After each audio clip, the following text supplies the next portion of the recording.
A paz, irmãos. Continuamos o estudo das festas de Israel. Neste estudo vamos iniciar as festas do outono, mais especificamente a festa das trombetas. Profeticamente, as festas do outono ainda não se cumpriram. Nem para a igreja, nem individualmente para nós crentes. Como Paulo falou em 1 Coríntios, capítulo 13, verso 12. O que agora vemos é como uma imagem imperfeita num espelho embaçado, mas depois veremos face a face. Então hoje vemos através do que o Espírito Santo nos fala, pelos escritos dos apóstolos, de Jesus, e também sobre os tipos e sombras do Antigo Testamento. A festa das trombetas acontecia no primeiro dia do 7º mês, de acordo com o calendário hebraico. Era a única das 7 festas que acontecia no primeiro dia do mês. Como o calendário hebraico era baseado na lua, esta também era a única das 7 festas comemorada na lua nova. O início do mês se dava com o avistamento da lua nova no céu.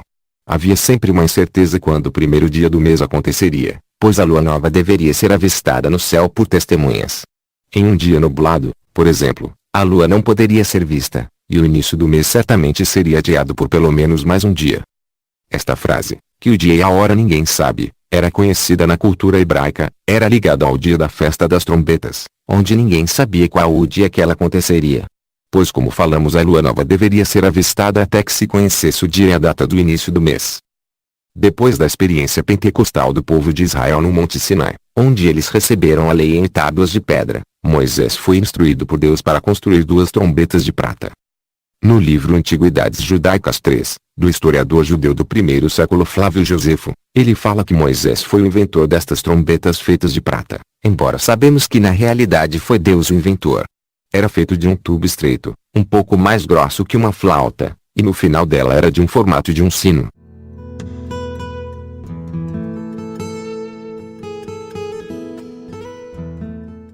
A festa das trombetas fala da ressurreição dos mortos. Como vemos em 1 Tessalonicenses capítulo 4, verso 16. Porque o mesmo Senhor descerá do céu com alarido, e com voz de arcanjo, e com a trombeta de Deus, e os que morreram em Cristo ressuscitarão primeiro. A Bíblia nos mostra que existirão 2 ressurreições. Em Apocalipse capítulo 20, verso 4, vemos os fiéis que reinarão com Cristo por 1000 anos durante tabernáculos. E viveram, e reinaram com Cristo durante 1000 anos. Como já falamos, são as primícias, a semente que morreu e gerou frutos.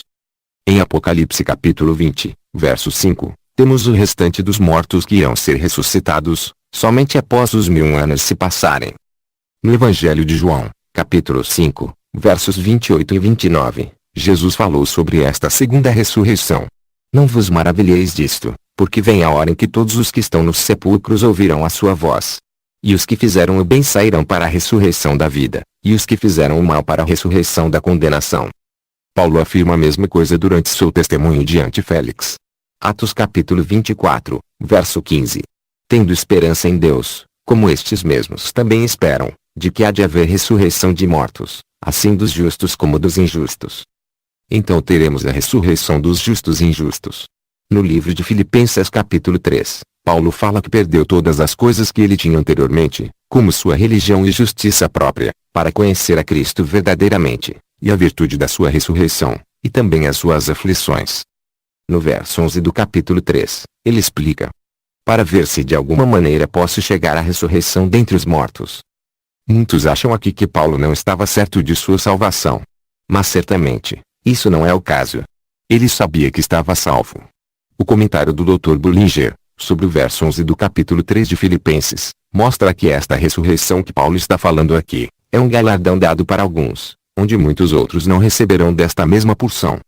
Este galardão, o prêmio da soberana vocação de Deus em Cristo Jesus, era o alvo de Paulo.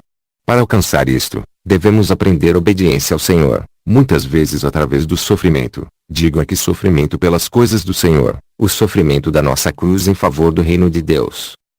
Assim como o povo de Israel falhou no deserto, a mesma coisa aconteceu e acontece hoje com a igreja nessa dispensação do Pentecoste, de Jesus até agora. Estamos falando isso em termos gerais. Como falou Jesus em Mateus capítulo 7, versos 21 a 23. Nem todo o que me diz, Senhor, Senhor, entrará no reino dos céus, mas aquele que faz a vontade de meu Pai, que está nos céus. Muitos me dirão naquele dia, Senhor, Senhor, não profetizamos nós em teu nome? E em teu nome não expulsamos demônios? E em teu nome não fizemos muitas maravilhas. E então lhes direi abertamente, nunca vos conheci, apartai-vos de mim, vós que praticais a iniquidade.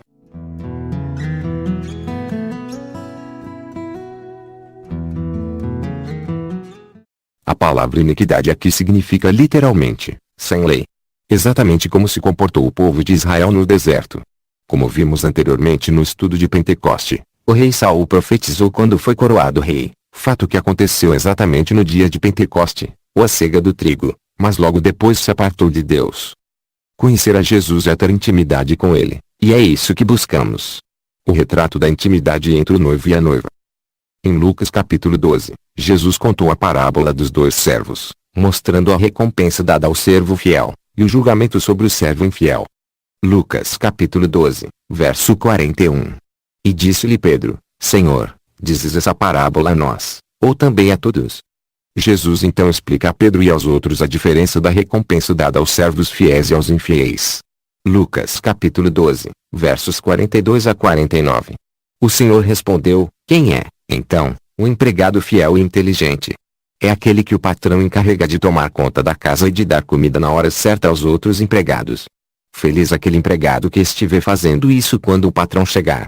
Eu afirmo a vocês que, de fato, o patrão vai colocá-lo como encarregado de toda a sua propriedade. Mas imaginem o que acontecerá se aquele empregado pensar que o seu patrão está demorando muito para voltar. E imaginem que esse empregado comece a bater nos outros empregados e empregadas e a comer e a beber até ficar bêbado. Então o patrão voltará no dia em que o empregado menos espera e na hora que ele não sabe. Aí o patrão mandará cortar o empregado em pedaços e o condenará a ir para o lugar aonde os desobedientes vão. O empregado que sabe qual é a vontade do patrão, mas não se prepara e não faz o que ele quer, será castigado com muitas chicotadas. Mas o empregado que não sabe o que o patrão quer e faz alguma coisa que merece castigo, esse empregado será castigado com poucas chicotadas. Assim será pedido muito de quem recebe muito, e, daquele a quem muito é dado, muito mais será pedido. Eu vim para pôr fogo na terra, e como eu gostaria que ele já estivesse aceso. Vemos que Jesus explica a recompensa que será dada aos fiéis quando ele voltar. Aos fiéis que venceram, serão colocados em uma posição de domínio, de governo sobre os restantes dos servos, e sobre a casa e os bens do seu Senhor. Isto é o galardão dado àqueles que irão reinar com o Senhor. Em seguida Jesus explica o julgamento daqueles que não se acharem fiéis ao seu Senhor quando da sua vinda. O castigo com açoites era previsto na lei, e é daí que Jesus tira este termo descrito no verso 48. Algumas versões traduzem o verso 46 como, cortar em pedaços, quando na realidade Jesus está falando sobre o julgamento com chicotadas descrito no verso 48, de acordo como era descrito na lei do Antigo Testamento. Outro ponto importante da explicação de Jesus, é que ele fala que aqueles servos infiéis terão sua porção junto com os infiéis. Isto fala da segunda ressurreição.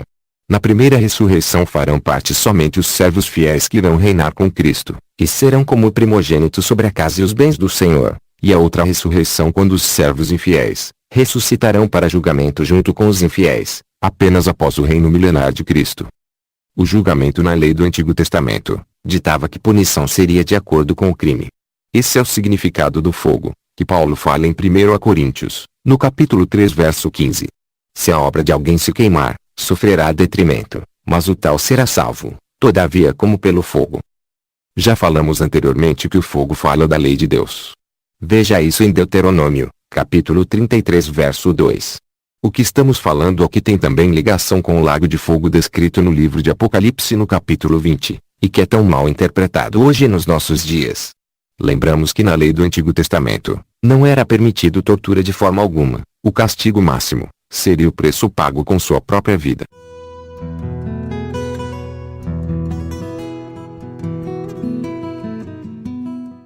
Jesus termina dizendo, eu vim para lançar fogo na terra, e como gostaria que ele já estivesse aceso. Então este é o fogo que ele quer lançar na terra. O julgamento pela lei, que mais do que punir, serve para corrigir. Assim Deus se revelou no Monte Sinai, como um fogo, que vem para nos corrigir e nos purificar. Para muitos esse fogo virá diante do trono de Deus no julgamento. Para os fiéis, estes já estão sendo trabalhados nesse fogo. É muito mais confortável entrar nele pela nossa própria vontade. Em Isaías capítulo 26, verso 9, diz, havendo os teus juízos na terra, os moradores do mundo aprendem justiça. Este é o propósito do julgamento divino, de corrigir e ensinar, não de destruir. Jesus estava ansioso por ver este dia em que o fogo será lançado na terra. Como previsto por muitos profetas desde os tempos do Antigo Testamento, o Senhor espera ansioso o dia, em que todas as coisas serão restauradas. Na parábola dos talentos contada por Jesus, a gente vê mais detalhes sobre as recompensas que os fiéis irão receber. Fala de um homem que partiu para um lugar distante, para tomar para si um reino. E partindo ele deixou dinheiro ao cuidado de alguns de seus servos. Na volta do Senhor eles receberam suas recompensas.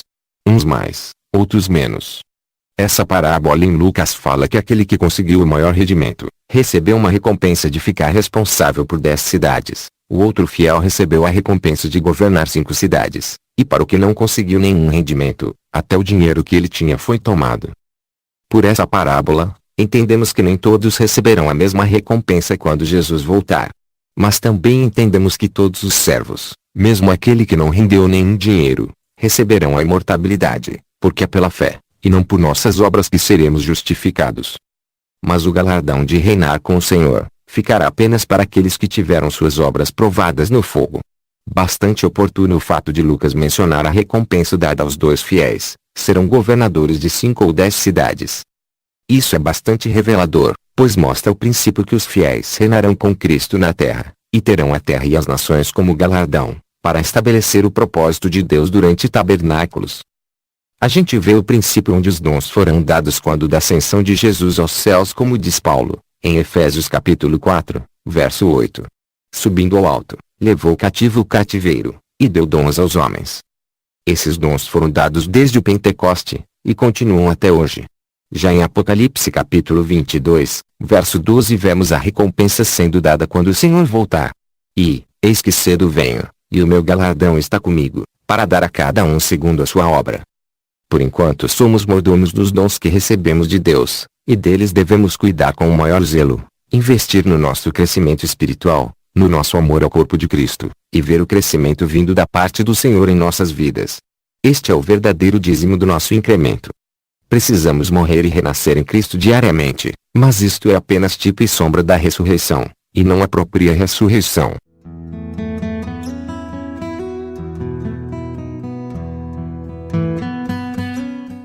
Então, com tudo isso vemos que Deus está fazendo um trabalho corporativo. Nem todos alcançarão a bênção da imortalidade ao mesmo tempo. Por isso as pedras do templo de Salomão tiveram que ser cortadas, e preparadas longe do local do templo, até que o dia chegou em que elas foram postas, uma sobre a outra. Assim Deus está fazendo hoje com nós mesmos, as pedras do templo de Deus. Vemos isso no primeiro livro de Reis, capítulo 6, verso 7. O propósito da criação é de glorificar o Pai aqui na terra. Deus deu a Adão e Eva um corpo glorificado, que eles perderam quando pecaram. Deus está em processo de restaurar tudo aquilo que foi perdido. O propósito de Deus é de erradicar o pecado e a morte, e não a terra em si. Muitos interpretam erroneamente algumas passagens bíblicas, como aquela da segunda carta de Pedro, capítulo 3, versos 7 a 10. No verso 7 diz: Mas os céus e a terra que agora existem pela mesma palavra se reservam como tesouro, e se guardam para o fogo, até o dia do juízo, e da perdição dos homens ímpios. Verso 10. Mas o dia do Senhor virá como ladrão de noite, no qual os céus passarão com grande estrondo, e os elementos, ardendo, se desfarão, e a terra, e as obras que nela há, se queimarão. Então Pedro compara o julgamento com fogo com o julgamento com água dos tempos de Noé. No livro de Gênesis, vemos o dilúvio vindo e removendo todo o fôlego de vida, ou espírito. Já em Gênesis capítulo 8, vemos Deus enviando um vento que acalmou as águas. No capítulo 6 de Gênesis, verso 17, a palavra espírito é ruach, o fôlego que seria removido, na verdade o espírito carnal humano. Esta é a mesma palavra usada em Gênesis capítulo 8, verso 1, quando o vento, ou o Espírito de Deus veio para acalmar as águas. Ruach pode significar espírito ou vento. Acredito que este espírito enviado para retroceder as águas do dilúvio é o mesmo que foi enviado no Monte Sinai, vindo como fogo para entregar a lei para o povo de Israel, assim como o mesmo que foi enviado no dia de Pentecoste relatado no livro de Atos, em forma de vento e fogo. A terceira ocasião será durante a festa de tabernáculos, onde os fiéis que reinarão com Jesus farão parte deste processo. Desta forma fica esclarecido o significado daquela pomba, ter sido enviada por 3 vezes, até que vida foi achada na terra após o dilúvio, e Noé e sua família foram para a terra firme. O princípio a ser entendido é que Deus está em processo de restauração, e não de destruição.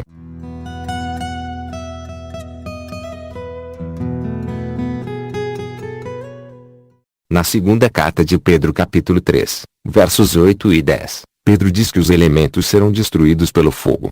A palavra grega usada por elementos é stoicheion, uma palavra de difícil tradução, que era usada de formas diferentes naquela época. A mesma palavra aparece em várias outras passagens, como em Colossenses 2, versos 8 e 20, Gálatas 4, versos 13 e 9, Hebreus 5 verso 12, e em outros locais. Em todas estas outras passagens, esta palavra é traduzida como princípios, tradições do mundo, e são estas as coisas que serão destruídas quando o Senhor voltar, pois só a verdade será ensinada naqueles dias. No livro de Gênesis capítulo 9, Deus fez um pacto com Noé e com toda a humanidade que nunca mais iria destruir a terra através do dilúvio. Muitos acham que Deus pode então destruir com fogo, mas isso vai contra todo o propósito divino, que é de encher toda a terra com a sua glória. Vemos isso no livro de Números capítulo 14 verso 21. Porém, tão certamente como eu vivo, e como a glória do Senhor encherá toda a terra. Isaías capítulo 11, verso 9. Não se fará mal nem dano algum em todo o meu santo monte, porque a terra se encherá do conhecimento do Senhor, como as águas cobrem o mar. Mesma coisa em Salmos capítulo 72, verso 19, e Abacuque capítulo 2, verso 14.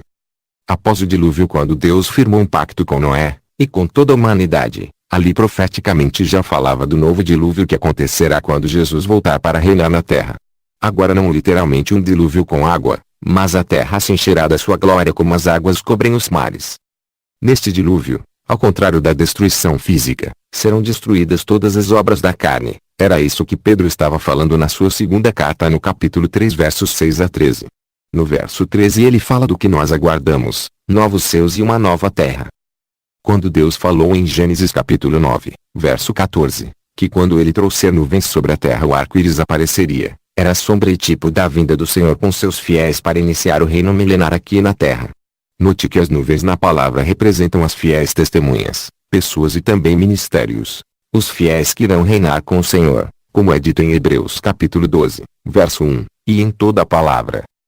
No livro de Malaquias capítulo 4 diz que Deus enviará Elias antes do terrível dia do Senhor, para que Deus não venha e castigue a terra com uma maldição. Os fiéis são estes Elias dos últimos tempos, os João Batistas dos últimos dias preparando a vinda do Senhor. O pacto feito com Noé e toda a alma vivente sobre a terra, em Gênesis capítulo 9, diz que quando Deus trouxesse as nuvens sobre a terra, ele faria aparecer o arco-íris que o lembraria do pacto, e não destruirá a terra.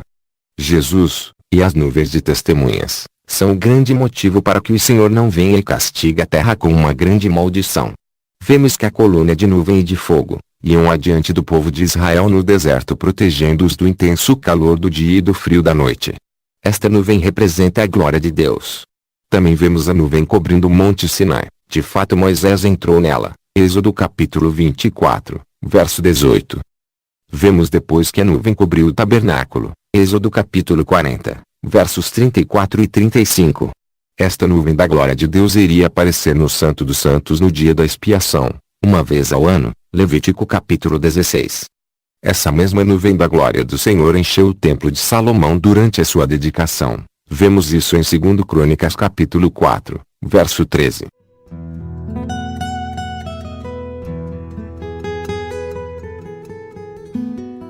A tipologia não pode ser mais clara e abrangente, e é transportada para o Novo Testamento na figura de Jesus, já desde o seu nascimento quando, em Lucas capítulo 1, verso 35, o anjo diz a Maria que descerá sobre ela o Espírito Santo, e a virtude do Altíssimo a cobriria com a sua sombra. A palavra grega traduzida como cobrir, utilizada ali, episkiazei, quando traduzida para a língua hebraica é exatamente a mesma palavra utilizada para designar a Shekinah, a nuvem que temos falado aqui que cobriu o Santo dos Santos. Vemos que este nascimento de Jesus prefigura o nascimento dos fiéis, o corpo de Cristo comprado com seu sangue, os que irão reinar com Cristo durante tabernáculos. Vemos a mesma glória aparecendo na transfiguração de Jesus com Moisés e Elias. Note aqui, os mesmos personagens que temos falado anteriormente, Moisés que entrou na nuvem no Monte Sinai, Elias o que vem antes do terrível dia do Senhor, aquele que ascendeu aos céus e deixou a bênção dobrada com Eliseu. Então os mesmos dois são vistos com Jesus no monte, o rosto de Jesus brilhou, e uma nuvem os cobriu. Mateus capítulo 17. Na ascensão de Jesus depois de sua ressurreição descrita no livro de Atos capítulo 1, vemos que ele também sob uma nuvem o recebe. Então a volta de Jesus está cercada por estes acontecimentos ligados às nuvens que representam a glória de Deus, que significam que o seu corpo, a sua igreja será glorificada nele, símbolo daquela nuvem do Antigo Testamento que representava a glória do Senhor. Assim Daniel descreve também sua visão no capítulo 7, onde ele vê o Filho do Homem vindo nas nuvens, e da mesma forma é descrito em Apocalipse na visão de João, no capítulo 1 quando no verso 7, ele fala que Jesus virá com as nuvens e todo olho verá, assim também no capítulo 14, verso 14, quando o anjo fala para que seja lançada a foice para colher a seara da terra. Vamos agora ver como Paulo fala sobre a volta do Senhor. 1 Tessalonicenses capítulo 4, versos 16, 17. Porque o mesmo Senhor descerá do céu com alarido, e com voz de arcanjo, e com a trombeta de Deus, e os que morreram em Cristo ressuscitarão primeiro. Depois nós, os que ficarmos vivos, seremos arrebatados juntamente com eles nas nuvens, a encontrar o Senhor nos ares, e assim estaremos sempre com o Senhor. Em 2 Tessalonicenses, capítulo 1, a partir do verso 7, Paulo fala da revelação de Jesus Cristo. A palavra usada ali é Apocalipsis, que significa revelação. E a mesma palavra que dá nome ao livro de Apocalipse. Esta revelação acontece com a remoção do véu. Em Hebreus capítulo 10, verso 20, fala que o véu é a carne de Jesus. Assim como o véu do templo foi rasgado na morte de Cristo, um outro véu será rasgado na segunda vinda de Cristo. A remoção do véu fala do acesso direto à presença de Deus. A noiva será revelada, ou seja, o véu da sua carne será removido. O Apocalipse ou revelação de Cristo é também a revelação da noiva, que virá glorificada com Cristo nas nuvens. 2 Coríntios, capítulo 3, verso 18. Mas todos nós, com o rosto descoberto, refletindo como um espelho a glória do Senhor, somos transformados de glória em glória na mesma imagem, como pelo Espírito do Senhor. Assim como o rosto de Moisés foi transformado, nós também estamos sendo, e o nosso corpo será transformado completamente quando da vinda do Senhor. De volta em 2 Tessalonicenses, capítulo 1, verso 10. Quando vier para ser glorificado nos seus santos, e para se fazer admirável naquele dia em todos os que creem. Então uma coisa a ser entendida, é que na volta de Jesus Cristo os fiéis terão seus corpos glorificados. Isto é o que se chama do nascimento dos filhos de Deus, que regerão as nações com vara de ferro, visto em Apocalipse capítulo 12, verso 5. Cristo em nós a esperança da glória. Como Paulo também fala em Romanos, capítulo 8, verso 23, que nossa esperança é a redenção do nosso corpo. Porque a ardente expectação da criatura espera a manifestação dos filhos de Deus.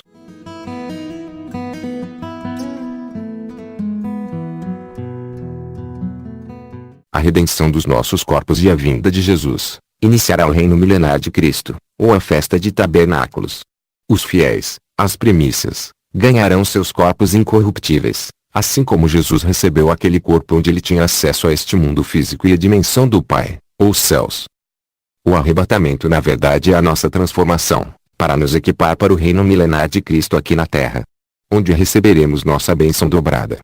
Em 1 Coríntios capítulo 15, versos 23 a 27, vemos que o fim virá apenas após a vinda e o reinado de Cristo aqui na terra, onde todos os inimigos serão colocados debaixo de seus pés, sendo o último inimigo a morte. Então esse é o propósito do reino, exercer domínio sobre a terra, estabelecendo um reino onde nações virão para em espírito, celebrar a festa de tabernáculos. Jesus antes de sua ida, falou que ia preparar a nossa morada. Na perspectiva da cultura hebraica, Jesus usou uma linguagem de casamento, onde o noivo fala para sua noiva que vai preparar o lugar para ambos morarem juntos. Mas que lugar é esse? Essa casa é o nosso novo corpo, transformado, incorruptível. 2 Coríntios, capítulo 5, versos 1 e 2. Porque sabemos que, se a nossa casa terrestre deste tabernáculo se desfizer, temos de Deus um edifício, uma casa não feita por mãos, eterna, nos céus. E por isso também gememos, desejando ser revestidos da nossa habitação, que é do céu. Hoje nossa tenda, ou casa, pode falhar, nosso corpo terreno é frágil, sujeito às coisas deste mundo, e até às vaidades que devemos vencer. mas ansiamos por ouvir esta última trombeta, e essa casa virá de cima, para nos revestir e seremos um com Cristo.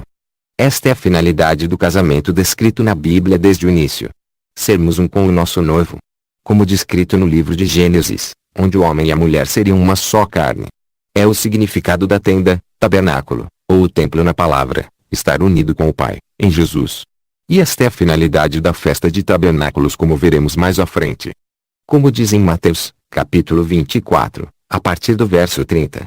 Então aparecerá no céu o sinal do Filho do Homem, e todas as tribos da terra se lamentarão, e verão o Filho do Homem, vindo sobre as nuvens do céu, com poder e grande glória. E ele enviará os seus anjos com clamor de trombeta, os quais ajuntarão os seus escolhidos desde os quatro ventos, de uma outra extremidade dos céus. Aprendei, pois, esta parábola da figueira, quando já os seus ramos se tornam tenros e brotam folhas, sabeis que está próximo o verão. Igualmente, quando virdes todas estas coisas, sabei que ele está próximo, às portas. Verso 36. Mas daquele dia e hora ninguém sabe, nem os anjos do céu, mas unicamente meu Pai. Então estamos muito próximos de ouvir o toque desta trombeta. Os que estão aguardando um arrebatamento para apenas estarem livres deste mundo, estão alheios ao grande significado e propósito das festas do outono, trombetas, expiação, e tabernáculos, que há de nos equipar, para juntos com Cristo reinarmos aqui na terra. Continuando em Mateus capítulo 24, versos 45 a 47. Quem é, pois, o servo fiel e prudente, que o seu Senhor constituiu sobre a sua casa, para dar o sustento a seu tempo? Bem-aventurado aquele servo que o seu Senhor, quando vier, achar servindo assim. Em verdade vos digo que o porá sobre todos os seus bens. Então buscamos em Cristo sermos estes servos fiéis, que o nosso Senhor irá constituir sobre a sua casa, como um primogênito que recebe sua bênção dobrada, e irá governar sobre todos os bens do seu Pai. Assim buscamos em amor e unidade, crescer e moldar nosso caráter de Cristo, este bebê que carregamos e nutrimos dentro de nós, e que alcançará a maturidade necessária para exercer o propósito de Deus no seu reinado.